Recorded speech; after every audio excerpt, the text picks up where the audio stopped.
In the meantime, switching gears, brand new video just released of what Turkish media are calling an assassination squad. The 15-member group believed to be linked to the murder of U.S. journalist Jamal Khashoggi.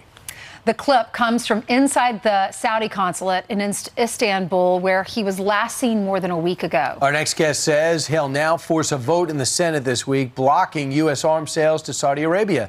Kentucky Senator Rand Paul is a member of the Senate Foreign Relations Committee and joins us now. If they're killing our journalists, I think it's only right. The president's got great relations with the Saudis. Should he be more aggressive?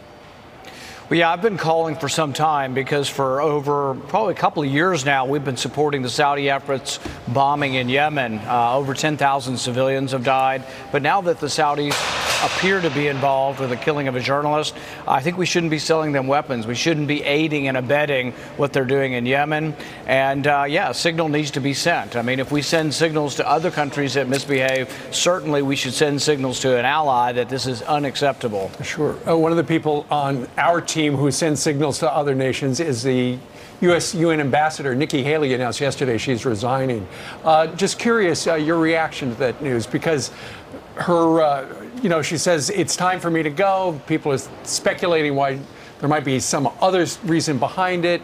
Nonetheless, she's done a pretty good job for the administration, hasn't she?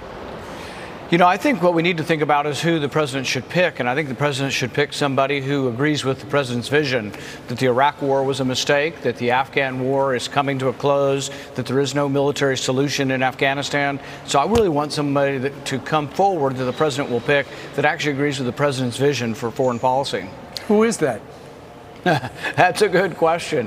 But I think that many of the people surrounding him give him the advice that we must stay forever in Afghanistan. They're now saying we must stay forever in Syria. They're saying we must stay forever in Africa, that we must stay forever in Yemen. I'm of the opinion we need to have a strong national defense. We need to balance our budget, but we don't need to be in everybody's civil war. I think the president agrees with me. Well, the only problem is when we leave Iraq, in comes ISIS. If we leave Afghanistan, out comes Al-Qaeda, and then buildings start falling here, so you got to be responsible. Well, the other half of that, Brian, though, is we went into Afghanistan, we toppled the regime we went into Iraq, toppled the regime there, and guess what? It made Iran stronger. So really, we tipped the balance of power in favor of Iran when we went into Iraq. So we have to think of the unintended consequences of always intervening in everyone's civil war. Well, we don't always intervene in everyone's civil war.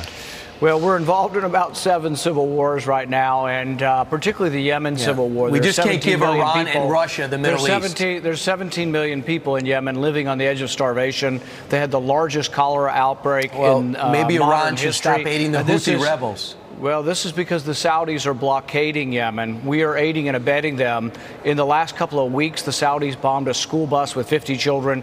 We should not be arming the Saudis. And my bill today will stop sending arms. That was to a the mistake. Saudis. And what about, should we give Yemen to Iran? Would that be better?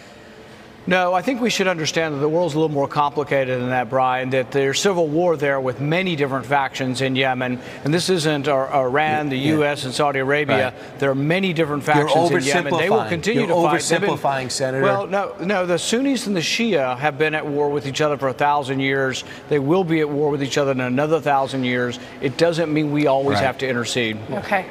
Senator, let's bring it home. We want to talk to you about a topic that we've been chit-chatting about for the last few hours. You have Maxine Waters who's saying get in people's faces.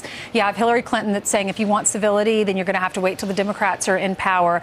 You have a big fear about this rhetoric and how it's going to affect your fear is that someone's going to get killed eventually, right?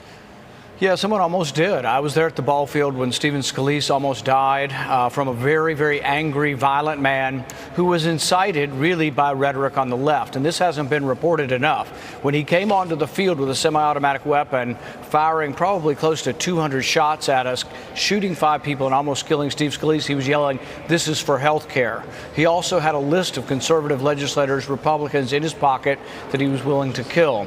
So what happens when Democrats say get up in their face, they need to realize that there are a lot of unstable people out there. There are people with anger issues. There are people that are prone to violence. They might even live next door to you. You don't know where these people are. But what we shouldn't do is incite people to violence. And so we've asked Cory Booker to retract those words. We've asked the Democrats in general to try to ratchet it down and say, look, we want peaceful dialogue. What did he say? Is he going to retract? We've heard indirectly from him that he didn't intend to incite violence, and I take him at his word on that. I don't think his intention is to call people to be violent, but getting up in someone's face really kind of does sound like you want them to get nose to nose with them. And the problem is rational people might back down, but what's going to happen when the guy comes with a gun to a rally or comes with a knife to a rally? There is going to be an assassination if this doesn't ratchet down, and I think the other side needs to really calm the rhetoric down. Indeed. All right, Senator Rand Paul, we thank you very much for joining us today. Thank you.